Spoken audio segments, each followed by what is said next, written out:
Fort Brégançon, France, from the quiet Mediterranean retreat of the French presidency, Emmanuel Macron returned to diplomacy, this time on screen. One day after high-stakes meetings at the White House with US President Donald Trump, Ukrainian President Volodymyr Zelensky and European allies, Macron convened a video conference with EU leaders to review strategy on Ukraine.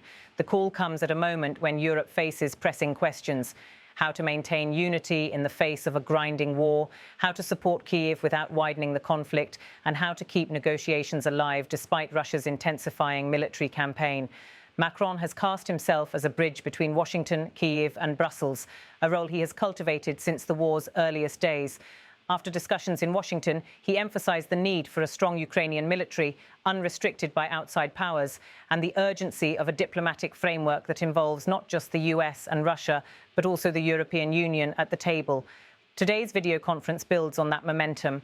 According to sources close to the talks, European leaders are working to align their positions on potential security guarantees, sanctions policy, and humanitarian support. For Macron, the message is clear. Europe must not only react to US leadership, but shape the future of any settlement in Ukraine.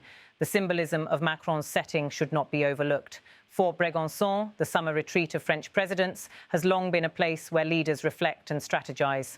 From here, Macron is signaling that Europe's role in the Ukraine conflict is both urgent and historic. While details of the call remain limited, the optics are powerful. The French president, looking into his camera, flanked by files and advisors, serving as a link between Washington and Brussels. For now, the video conference may not yield breakthroughs, but it underscores Europe's determination to remain at the heart of the search for peace. Welcome to the European Council. But I think it's important to start already, and I will give the floor to Ursula, who represented yesterday our union. Ursula. Thank you very much, Antonio. I'm happy to debrief. Of course, my colleagues that went with us will go into different. Yet challenges remain. European capitals are divided on how far to go in supplying weapons, how to balance sanctions with economic stability, and how to keep public support alive as the war stretches into its fourth year.